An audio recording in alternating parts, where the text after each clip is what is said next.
Está no ar, abre aspas, o primeiro jornal multidigital do eixo SP-Rio. Abre aspas.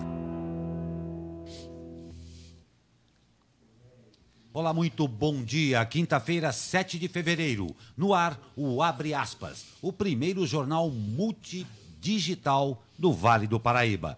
Produzido pela SP-Rio+, em parceria com o jornal O Vale e com transmissão ao vivo pelos Facebooks da SP-Rio+, e jornal O Vale. Comigo aqui nos estúdios da SP-Rio+, o jornalista José Guilherme Ferreira. Bom dia, Zé. Bom dia, Glauco. E o nosso comentarista, sempre bem-vindo, o cientista social Leandro Beceneri. Muito bom dia, Leandro. Bom dia, Glauco. E vamos aos destaques desta edição. Fortes chuvas causam estragos na RM Vale. Embraer vende 12 Super Tucanos à Nigéria. Azul amplia o número de voos no aeroporto de São José. Vale sabia de problemas em sensores da barragem de Brumadinho, diz Polícia Federal. Lula é condenado a 12 anos de prisão em processo sobre o sítio. Essa e muito mais notícias após o comercial.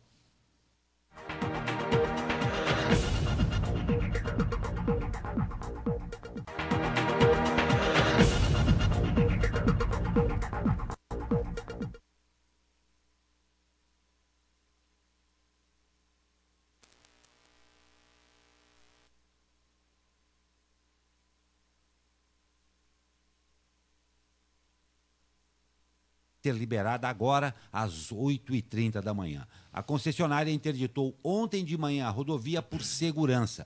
O alto volume de chuvas que atingiu o local poderia provocar quedas de barreira no trecho de serra. Não há previsão para a liberação da via, que é a principal ligação. Zé? Acabou de ser liberada, né? Acabou de ser liberada a última informação. Você deu ali na... Certo. A concessionária interditou como não há previsão ainda.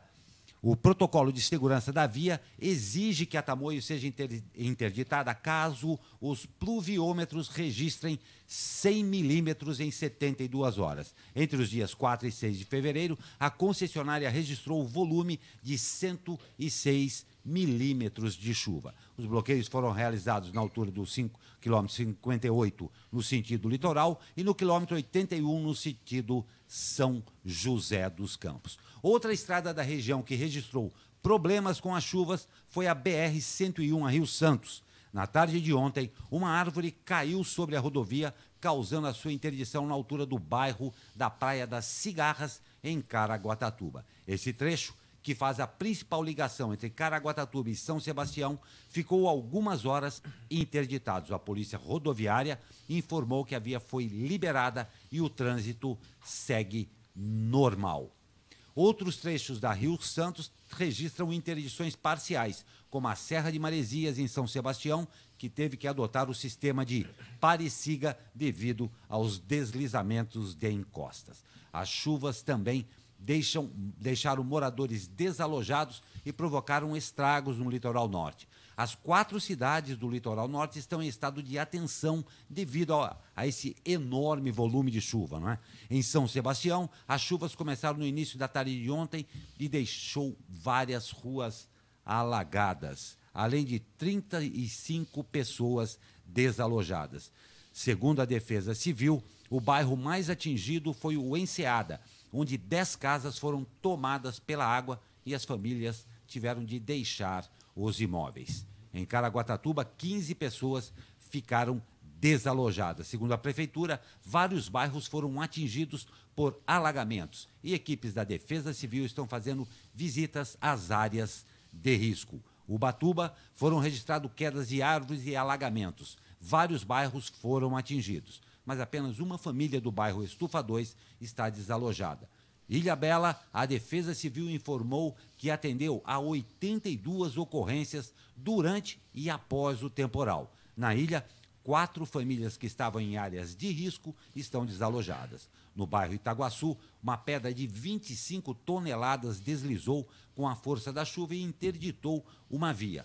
Ninguém ficou ferido. E a Defesa Civil trabalha no local. E ainda com relação às chuvas, nessa madrugada aí, difícil a situação do Rio de Janeiro. Agora, mais ainda nessa condição de chuvas. Pelo menos 3 pessoas morreram e 2 estão desaparecidas depois da tempestade da noite de ontem na capital do Rio de Janeiro. A forte chuva acompanhada de ventania causou apagões, derrubou árvores, alagou vias e fechou a Avenida Niemeyer, onde o trecho da ciclovia desabou. A Prefeitura do Rio confirmou que a situação mais crítica é na Niemeyer. Um ônibus está soterrado e há suspeita de que 2 passageiros estejam feridos. Houve quedas de barreiras em vários pontos. Crivella, prefeito do Rio de Janeiro, decretou luto oficial de 3 dias pelas mortes. Uma situação realmente caótica no Rio de Janeiro, que enfrentou uma madrugada desesperadora, além de todos os problemas que já tem.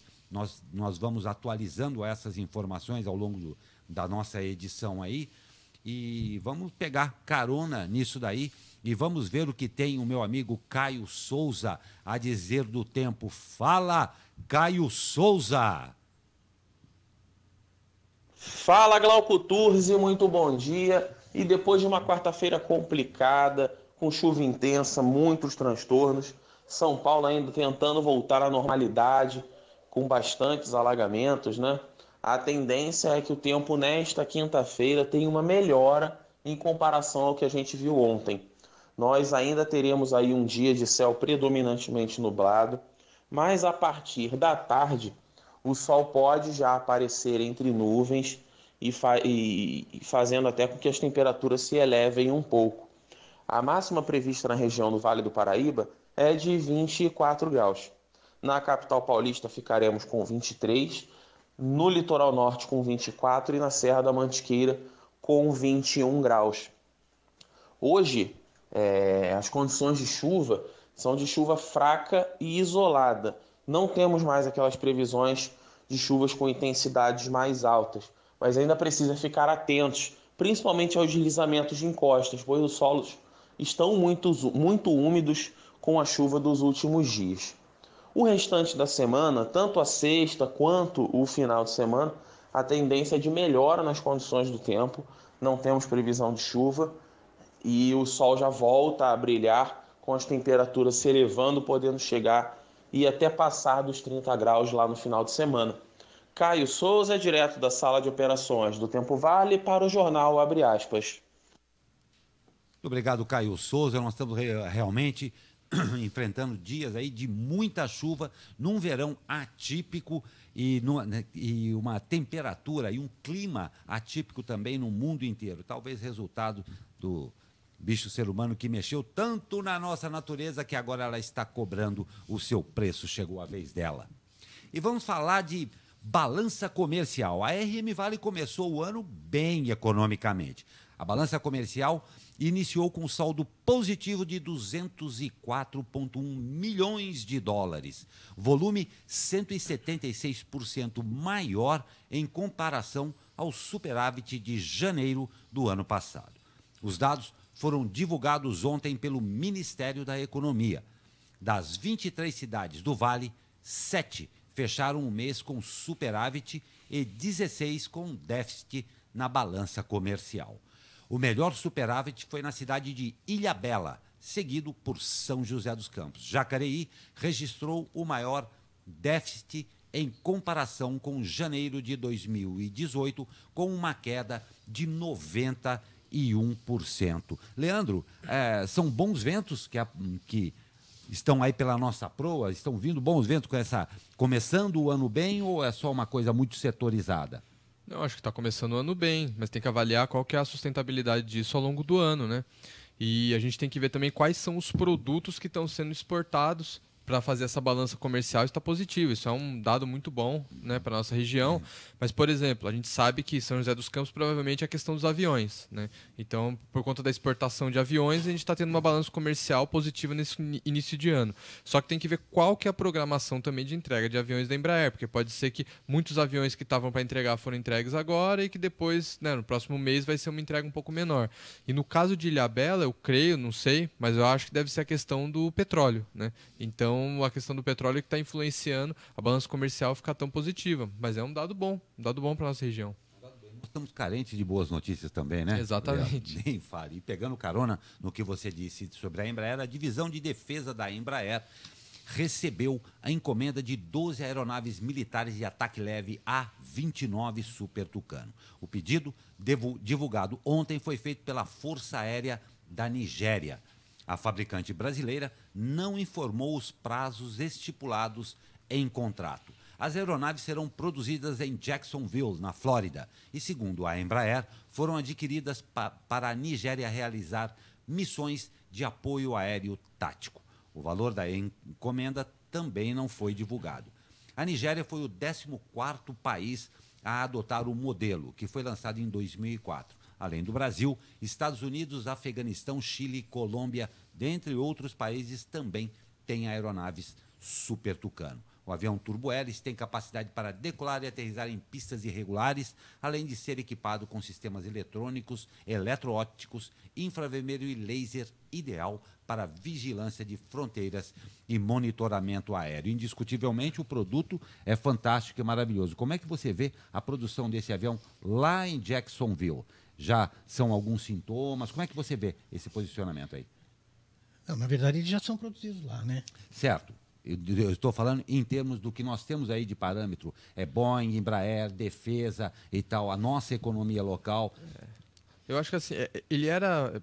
Eu acho que tem um pouco é produzido aqui, um pouco é produzido. Eu não sei como é que funciona isso, né? Mas realmente, agora ele está. Essa fábrica em Jacksonville, né? Porque foi. O Brasil forneceu alguns aviões para os Estados Unidos que repassaram esses aviões para a Força Aérea do Afeganistão. Exatamente. Né? Então, foi o acho princípio de tudo. Isso, então teve essa fábrica em Jacksonville, teve uma parceria da Embraer com uma empresa lá dos Estados Unidos, né? E, a gente tem que torcer para que a produção não saia daqui, né? Que continue tendo produção dessa aeronave aqui, que se eu não me engano é em Gavião Peixoto, né? Que é produzido. E você tem também a questão de que os Estados Unidos já barraram algumas vezes a venda do Super Tucano para outros países que ele considera problemática. Chegamos ao ponto, exatamente. Então, porque, por exemplo, ele vê algum país que ele considera, esse país tem ligação com terrorismo, ou não é um governo amigo. E como o avião ele tem algumas peças sensíveis fabricadas nos Estados Unidos, então o governo americano ele tem aquele termo de usuário final, né? Então ele tem a possibilidade de vetar. Então eu falo, como o motor, se eu não me engano é um Pratt Whitney, ele não pode ir no... Ele é um motor americano, tem componentes americanos, então ele não pode ser vendido para outros países sem anuência do governo dos Estados Unidos. Então vamos ver se eles vão liberar essa venda. Né? E agora, como é produzido nos Estados Unidos também, ficou um pouco mais fácil para a venda, né, da aeronave para outros países, né? No caso da Nigéria, nesse caso específico. Mas vamos ver como é que vai se comportar. Né, porque realmente a aeronave vai ser produzida lá, vamos ver, de repente, se o acordo com a Boeing está concretizado a princípio, né, já está aí tudo certo. Será que daqui a alguns anos a gente não vai assistir a produção ser toda migrada para lá? Né? Exatamente. Eu fiz essa observação e ratifico a informação do José Guilherme aqui, porque hoje, vindo para cá, eu ouvi, e fique clara a informação que ele ratificou.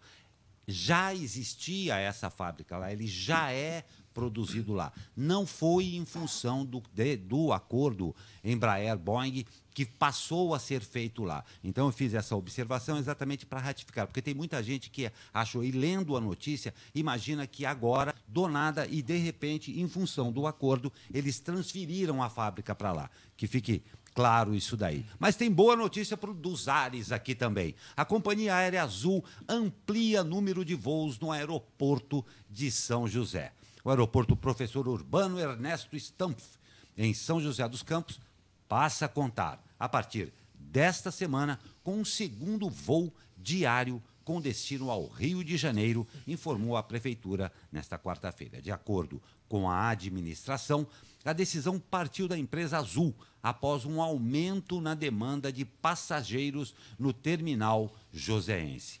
O novo voo diário parte do Rio às 17h05, com previsão de pouso em São José às 18h20. A frequência no sentido inverso parte às 18h50, chegando ao Santos Dumont às 19h55. A segunda operação diária entre as cidades acontece de segunda a sexta. As aeronaves têm capacidade para até 70 passageiros. O comentário do José Guilherme. do jornalista José Guilherme Ferreira. Eis a questão.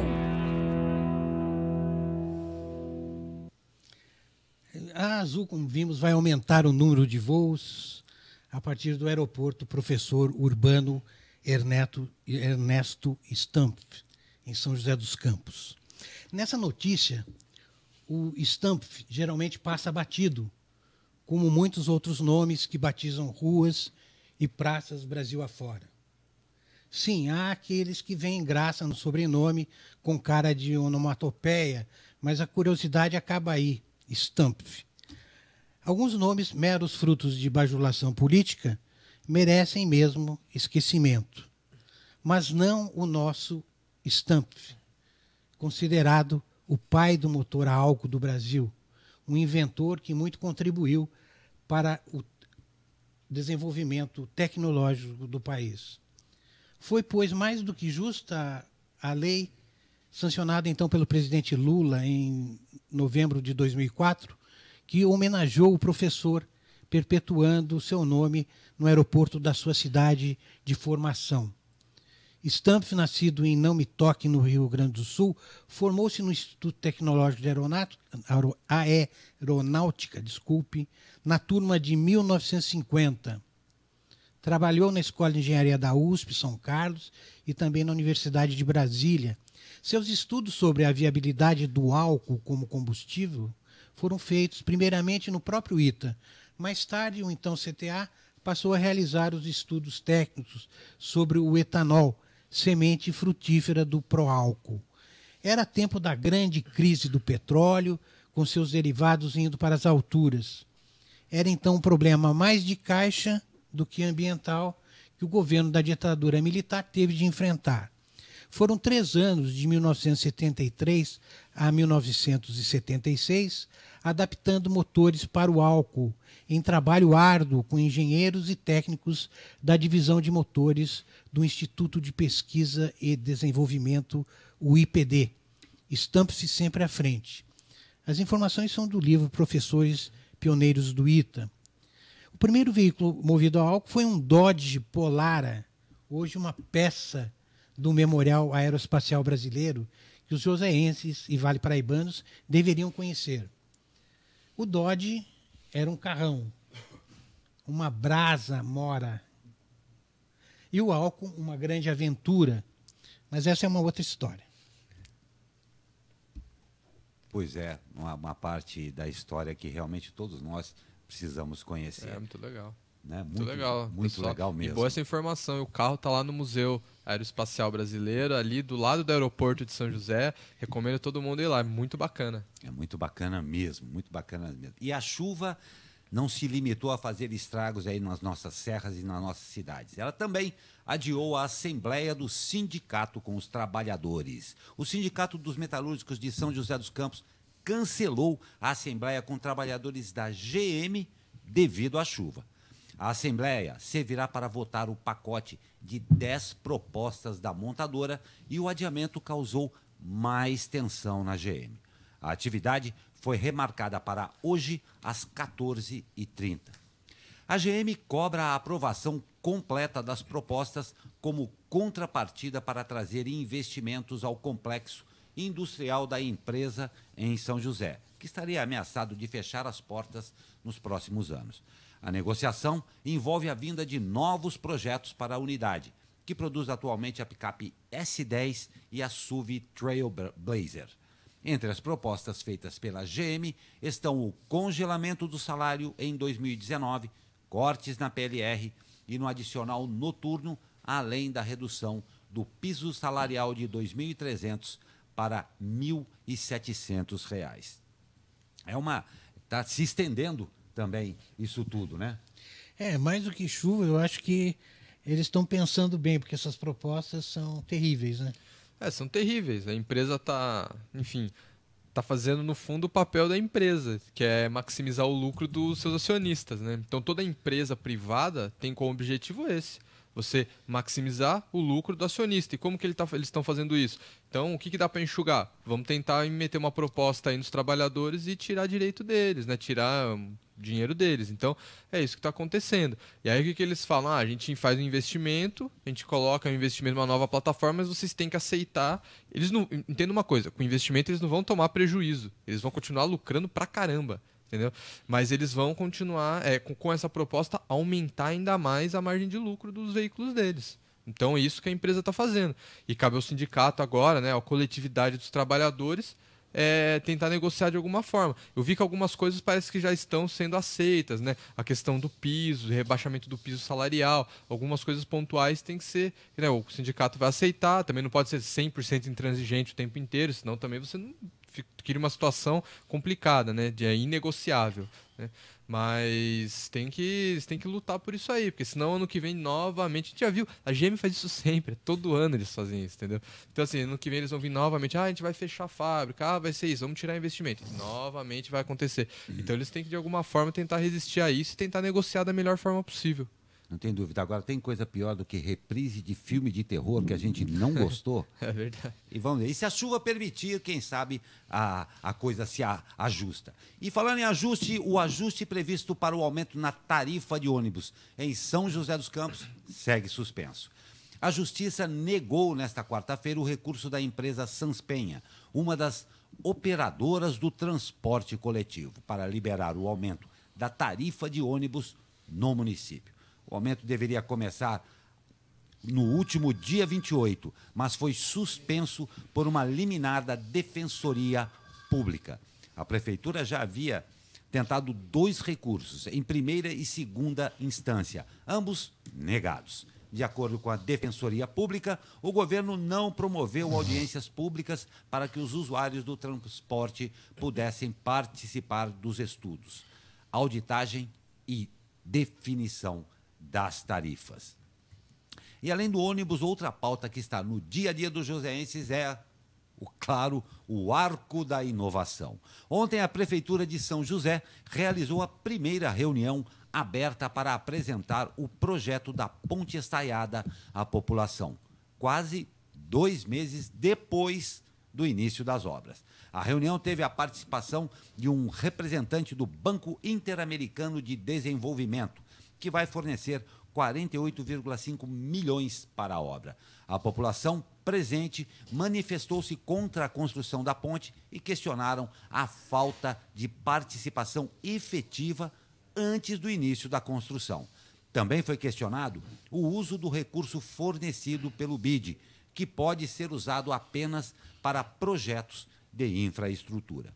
O representante do BID, Marcelo Costa, disse que, por enquanto, nenhuma verba para o Arco da Inovação foi liberada para o banco. O contrato já foi assinado e a Prefeitura aguarda a liberação do empréstimo. Mais uma vez, eu peço socorro para você, Leandro. Tá uma balbúrdia isso daí, não tá não? Não, começa o seguinte, eles vão fazer a primeira audiência depois que a ponte começou a ser construída. Exatamente, 2 meses depois. Né? Não, o que os caras têm na cabeça? Desculpa, cara. Sabe, isso é inacreditável. Com uma gestão eu não consigo entender, sabe? Uma gestão profissional faz um negócio desse, começa a construir uma ponte que vai impactar o orçamento do município, que vai impactar a vida das pessoas, positivo e negativamente, depende do lado que você está olhando isso daí. E que depois que a obra começa a ser construída, depois que já tem aí, aqui em Aquários, aqui embaixo, já está começando o negócio, já está funcionando ali, as obras já faz 2 meses que você falou, e agora eles vão fazer a primeira audiência para discutir com a população. Por que não fizeram isso antes? Por que não sentaram, mostraram o projeto, explicaram as alternativas para todo mundo? Entendeu? Pô, é fundamental. Cara, isso é democracia, entendeu? É a participação. As pessoas têm que cobrar os nossos gestores públicos, que são nossos funcionários, deles prestarem essas informações para a gente. Porque o cara, de repente, toma uma atitude como essa, uma decisão como essa, para deixar uma marca na gestão, que é falar, a minha gestão construiu o Arco da Inovação. Mas depois de 2 meses que o negócio já está sendo construído, aí vem e fala para discutir com a população. Não dá, cara. Isso aí tem que ser... Esse tipo de coisa tem que ser muito bem discutido. Em empresa, a gente fala que a gente tem que sempre tentar, numa gestão profissional, né, passar isso para os stakeholders, que são aqueles que vão, os seguradores aí que vão ser impactados pela obra, pelo projeto, enfim. Então, assim, a população, quem usa as vias de São José, quem paga o IPTU, quem paga os impostos, é justamente quem vai ser impactado por esse tipo, né, de obra. Então, isso tinha que ter sido feito muito antes do que depois de 2 meses da obra começar. Me desculpa, é vergonhoso até. É triste. É triste ter que chegar a esse ponto, né? Constatar isso. Nesse caso, a ordem dos tratores alteram o viaduto. Né? Altere. Trocaram as ordens. E para pensar, a gente está em São José dos Campos, uma das cidades mais desenvolvidas do Brasil. Imagina como que não é nas cidades que ficam no norte, nordeste, nos rincões, no interiorzão do estado. Como é que não funciona? Se aqui aconteceu isso, né? Imagina como é que não é fora dessa região aqui de prosperidade, tecnologia, né? Nossa, é triste só de pensar, né? Nós vamos para um rápido comercial e voltamos com as notícias nacionais. Até já.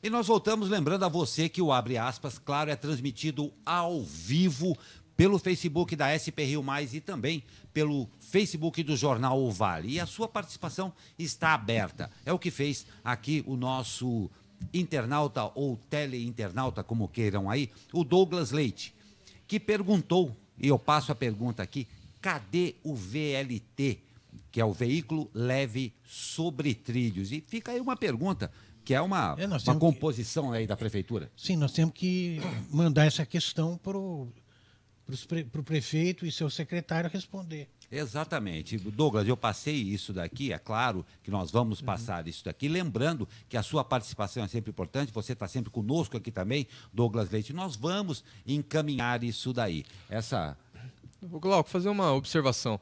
Você sabe que no litoral, na Baixada Santista, já tem um VLT que liga, né, as cidades de Santos e São Vicente, e vai ter um VLT, né, o VLT ele vai ser, o projeto é ser estendido para Praia Grande, eu nem sei se já está funcionando na Praia Grande, mas o projeto é ir até a Praia Grande e ir até o Guarujá. O Guarujá é mais difícil porque tem o canal de Santos que teria que cruzar, enfim, é um pouco mais complicado, mas já tem esse VLT, eu já usei o VLT, já andei lá.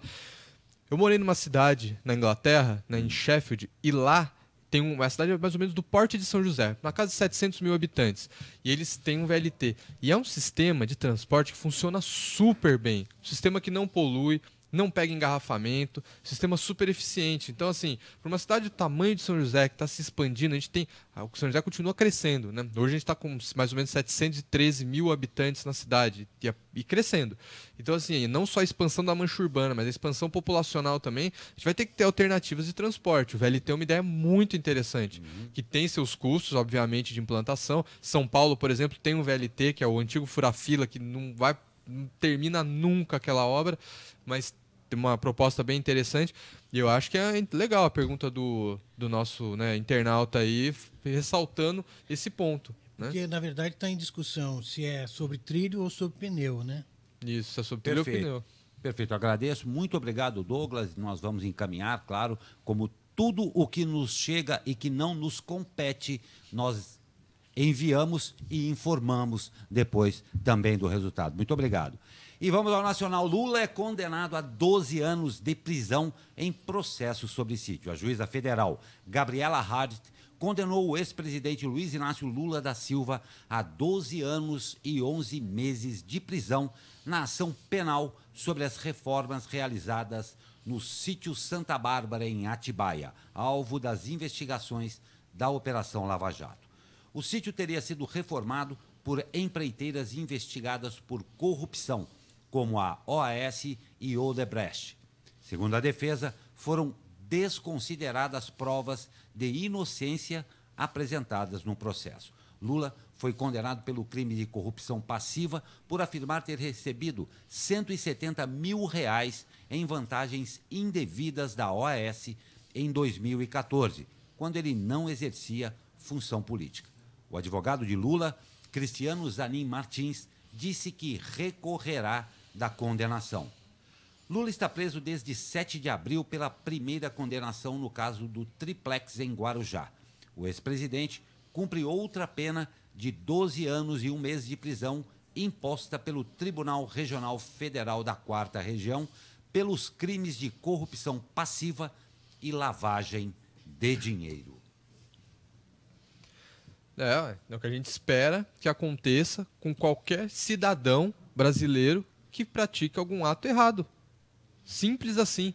Se ele praticou algum ato ilícito, a justiça está aí. Apesar da justiça ter, enfim, quando é em questão ao Lula, tem sempre um debate enorme, né? Porque a própria... O que é engraçado é assim, o PT diz que o Lula é perseguido, né? E aí a justiça, em vez de provar o contrário, ela vai lá e enfatiza que, de fato, eles estão perseguindo o cara. Então a gente vê, por exemplo, há uma semana atrás, aquela questão do irmão dele que faleceu e a justiça proibiu ele de ir ao velório do irmão. Pra que serviu isso aí pro Lula? Aí fala, não, nossa, vamos ser... Aí o pessoal falando, tem que proibir mesmo, tem que punir o Lula, não sei o quê. Criaram um palanque, sem ele precisar aparecer, criaram um palanque para ele, entendeu? Então, assim, nada, eu acho que esse tipo de sendo condenação... que a lei prevê, né, a ida a esses eventos. Exato, sendo que a lei prevê, enfim. E aí simplesmente deram mais ao Ibope ainda para ele, que está preso, entendeu? E eu acho que é simplesmente o que a gente tem que esperar de qualquer cidadão que seja, a gente tem que esperar da justiça em relação a qualquer cidadão que cometa um ato ilícito. Entende? Então, assim, se a gente parar para pensar, fizer uma breve retrospectiva, se a gente pegar desde a redemocratização, que é quando tem os presidentes vivos, né, ainda, tirando o Itamar Franco, a gente pegar o Sarney é dono, o cara era o senhor do Maranhão, entendeu? Então, assim, se a gente fosse punir seriamente, a gente teria que criar um presídio para os ex-presidentes. A gente tem o Sarney no Maranhão, o Collor, que está aí esbanjando, passeando de Ferrari por aí e tal, dando um tapa na cara da gente, ninguém está nem aí. A gente tem o Fernando Henrique com apartamento em Paris, o cara que é um bom vivan, fica vivendo aí disso agora. Aí tem o Lula, que está preso, né? A gente tem a Dilma, que ainda tem suspeitas, aí investigações sobre a Lu Temer. Então, assim, se a gente fosse, ia ter que criar um presídio especial para... A notícia da semana é que o Temer, perdendo o foro privilegiado, agora a questão vai para as instâncias inferiores. Aí. A gente espera que sim, né? Espera que seja punido. Como é o que tem que se esperar disso de todo político, não é só tem que se esperar isso da justiça em relação a todo político, não só do Lula. Então, assim, tem que punir mesmo. Então vamos esperar o Aécio... Vamos investigar também o caso Queiroz, né? No caso de todo mundo. Se a gente quer que justiça seja feita de fato, não é só contra quem a gente não gosta. Tem que ser até contra quem a gente gosta. Então, vamos lá. Então, assim, eu acho interessante, né? Porque no Brasil a gente noticia a punição para uma pessoa que fez coisa errada, né? Então, assim, deveria ser uma coisa super natural pra gente olhar e falar assim, bom, beleza, o cara errou e tá preso, ponto final, né? Tá pagando a pena dele. Mas a gente tem que noticiar porque é uma coisa tão diferente do comum, né? Que a gente tem que ficar mostrando isso. Nossa, perfeito, isso mesmo, Leandro, perfeita a sua observação. É simples assim. Simples assim. É simples assim. E o Senado conclui a escolha da mesa diretora. Os partidos entraram em acordo político para a eleição de 10 cargos da mesa. A diretora do Senado e compuseram chapa única para dirigir a casa. O arranjo foi negociado na reunião dos líderes das legendas ontem na sala do presidente Davi Alcolumbre do DEM. Com 72 votos favoráveis, 2 contrários e 3 abstenções, foi eleita a chapa do primeiro vice-presidente Antônio Anastasia, do PSDB, e o segundo vice-presidente Lazier Martins, do POD. A votação ocorreu em clima de pacificação, conforme descreveram diversos senadores em discursos durante a sessão. A única polêmica foi a questão de ordem, levantada no início da reunião pelo senador Randolph Rodrigues, do Rede, que questionou a indicação do PSL, que indicou o nome do senador Flávio Bolsonaro, filho do presidente Jair Bolsonaro, para participar da mesa. Em resposta, o líder do PSL, Major Olímpio, afirmou que, abre aspas, o fato do seu genitor ser o presidente da República não pode restringir a sua participação plena como senador eleito, fecha aspas. O próprio senador Flávio Bolsonaro lembrou que a legislação apenas impede a candidatura a cargos de prefeito e governador, mas não a nenhum posto no parlamento. Na próxima terça-feira, o Senado definirá o comando das comissões permanentes e as indicações para as comissões mistas. A indicação dos nomes dos futuros presidentes e de todos os participantes das comissões será feita pelos líderes, também de acordo com negociação política. As duas comissões são historicamente consideradas as mais importantes pelos parlamentares. Prossegue aí no comando, você acha que está tudo dentro dos conformes ou muitas surpresas nesse processo que está havendo aí em Senado e tudo mais, de mesa? O que a gente tem que olhar é que o governo ele tem, né, aliados, né, na presidência da Câmara dos Deputados e na presidência do Senado. Então, assim, a gente tem o Rodrigo Maia lá do DEM, que é do mesmo partido do Onyx Lorenzoni, que é o ministro-chefe da Casa Civil, né, que teria aí, se a gente parar para pensar, é quase o chefe de governo. Né? Então a gente tem no fundo isso, a gente tem o ministro da Casa Civil do DEM, Rodrigo Maia do DEM, e agora esse cara, o Alcolumbre do DEM também, no Senado. Então, assim, o governo não pode se queixar de que não tem apoio da Câmara. Ele está aí com tudo em mãos, né? Só que a gente também tem que ver, olha as opções que a gente teve para as escolhas, né? Então, entre Renan Calheiros ou esse cara aí, Davi Alcolumbre. Então, assim, você não tinha muito o que fazer. Então, o Renan acaba desistindo da sua candidatura, acho que ele viu que ia acabar sendo derrotado, né? Ia ficar pior para ele. Aí ele pega, e aí, enfim, os votos foram direcionados a esse senhor aí, que agora também coloca o filho do presidente, que está sendo investigado, enfim, para fazer parte, né, da mesa. Porque a questão é mais essa, né? Não é essa alegação de que é filho de Bolsonaro. A questão é que ele está com problemas com a justiça. Sim, né? Problemas que não explica, né? Aí ontem o irmão dele, um cara do PT, falou alguma coisa do tipo, perguntou, falou que tem que ser o caso esclarecido, ele responde, o Lula tá preso. Então, assim, os caras não dão respostas para isso, são respostas genéricas o tempo inteiro, né? Então, realmente, a gente estava conversando aqui antes essa questão da renovação. Que renovação que é essa? Renovação nenhuma. Continua tudo na mesma. Né? Quer dizer, a troca de cargos, né, para a composição das mesas. Por exemplo, o PSDB ganhou um cargo porque apoiou o Alcolumbre, né, e assim por diante. Mas essa coisa da...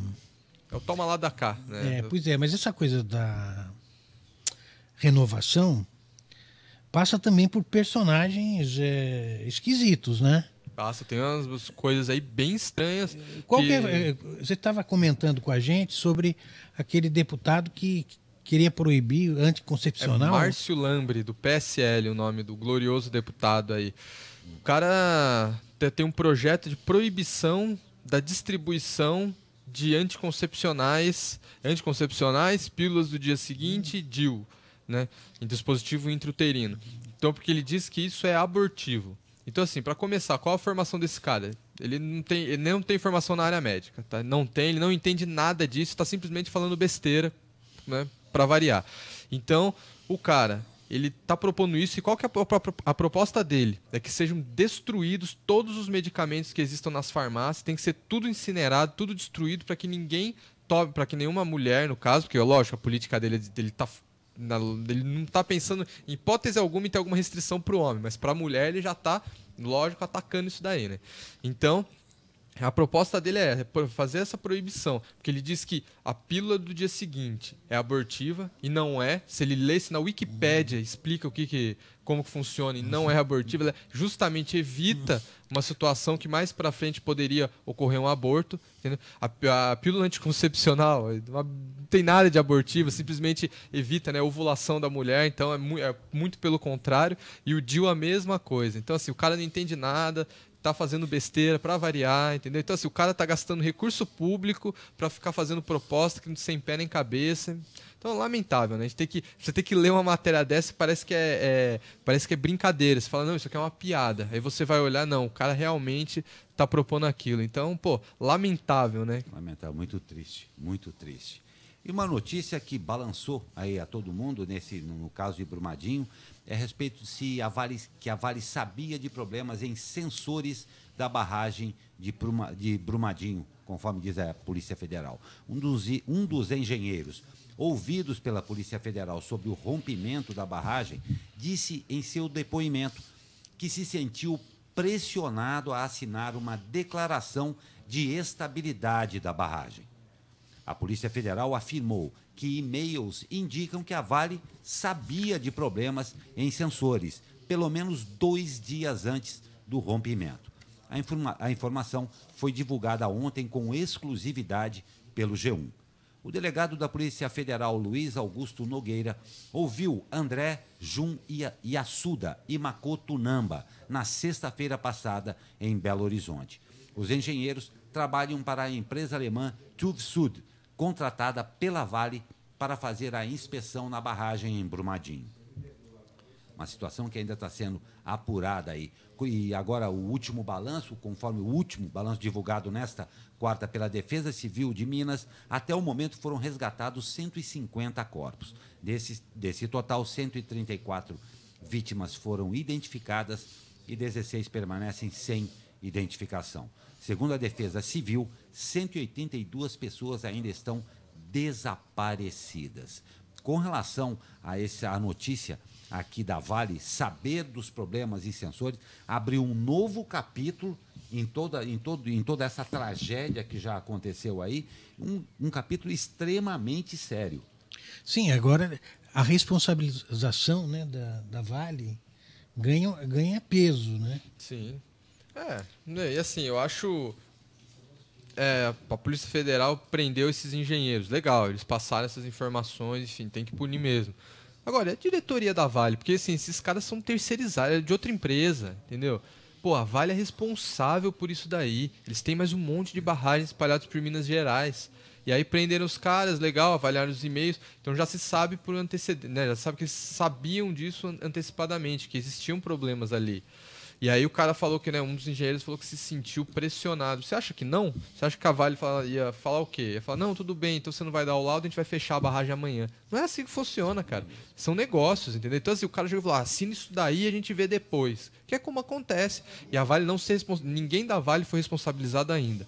Em Mariana, 3 anos depois, ninguém da Não foi multa. Samarco, ninguém pagou essa multa. Pagou um centavo de multa, não se pagou, ninguém foi preso. Sabe o que é o pior?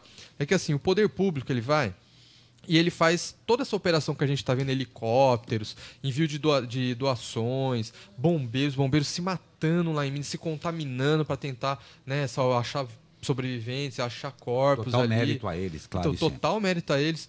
Só que quem está pagando isso é o poder público. Para uma empresa que até agora não pagou nem um centavo, né? No caso da Samarco, que ela tem participado, a Vale tem, enfim, acho que até a controladora acionária da Samarco tem que ver, mas ela não pagou um centavo de multa. E, novamente isso se repete, e assim, esses prejuízos ambientais, o prejuízo humano, o prejuízo financeiro para os governos. Então agora teve uma notícia que eu li na Folha de São Paulo que o governo tinha liberado aí para a Vale pagar 13 milhões para o governo de Minas em relação aos prejuízos das operações. Mas, nossa, todos esses dias, só 13 milhões que custou essas operações, né? Então, assim, vai custar muito mais. É um negócio muito complicado. A gente espera que a Vale seja punida. Porque senão, se continuar esse cenário de impunidade, ou prendendo um engenheiro da empresa terceirizada que foi contratada, né? Então não faz sentido isso daí. Estão prendendo, enfim, só para inglês ver, né? Então, não adianta. Eles já foram soltos, inclusive, né? Foram liberados.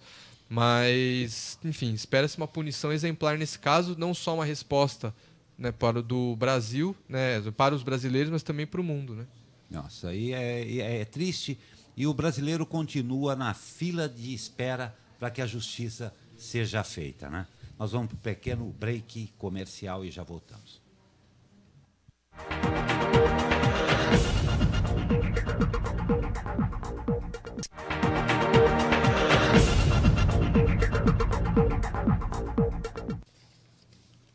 E a Bolsa tem queda de 3,74% e dólar fecha em 3,70. A tramitação da reforma da Previdência mexeu com o mercado financeiro ontem. A Bolsa registrou seu pior resultado em 8 meses já.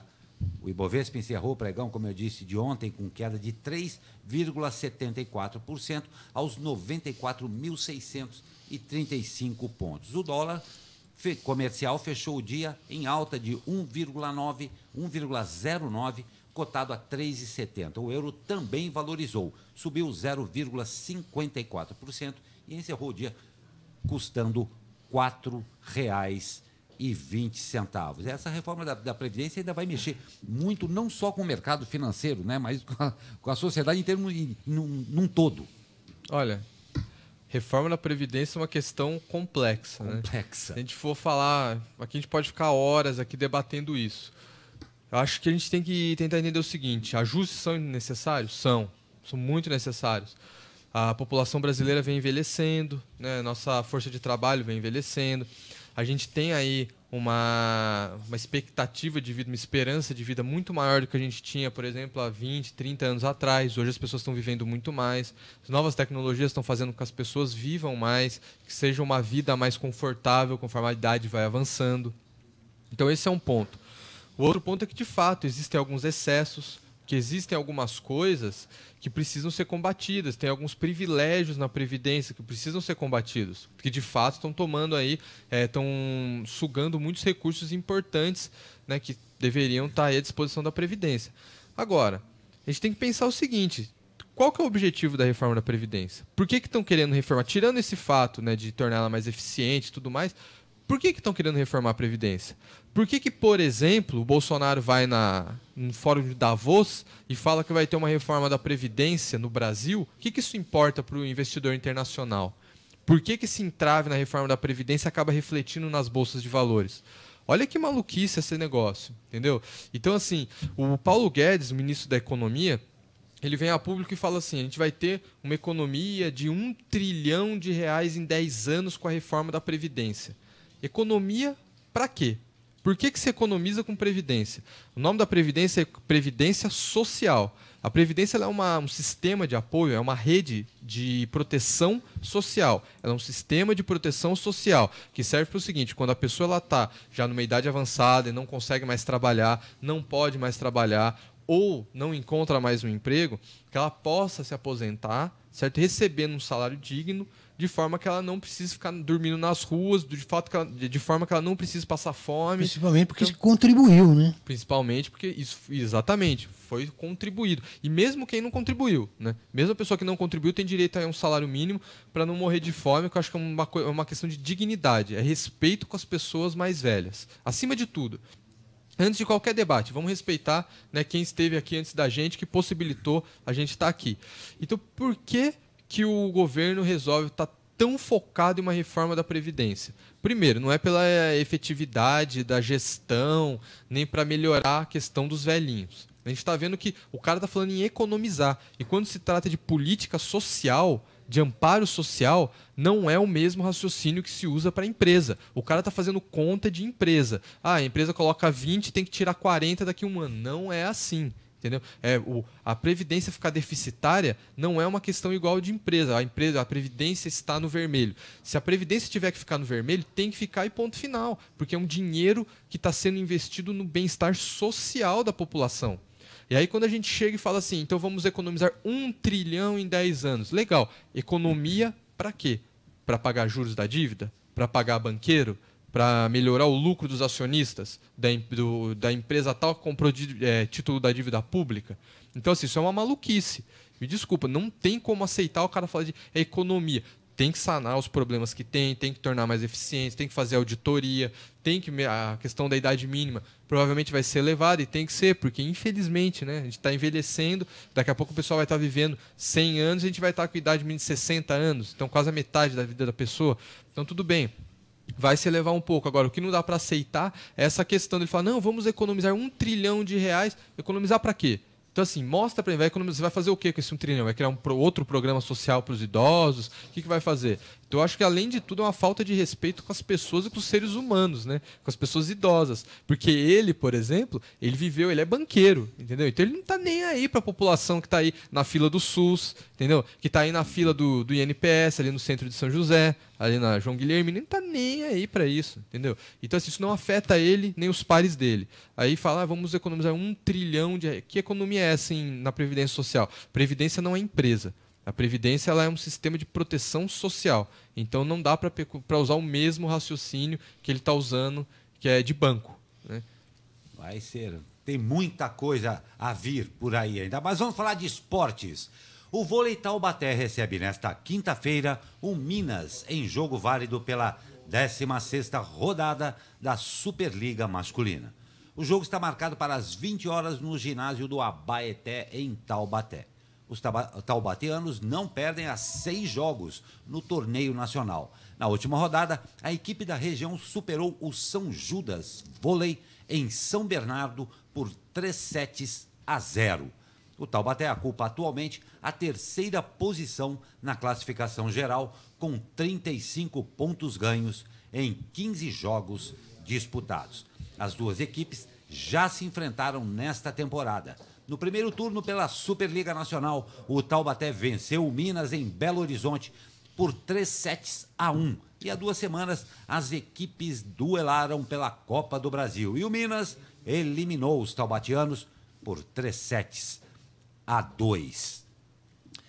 Principal aplicativo de mensagens do mundo, o WhatsApp anunciou nesta terça-feira uma nova ferramenta que permite bloquear a tela do aplicativo e desbloqueá-la apenas com função biométrica de reconhecimento digital ou facial.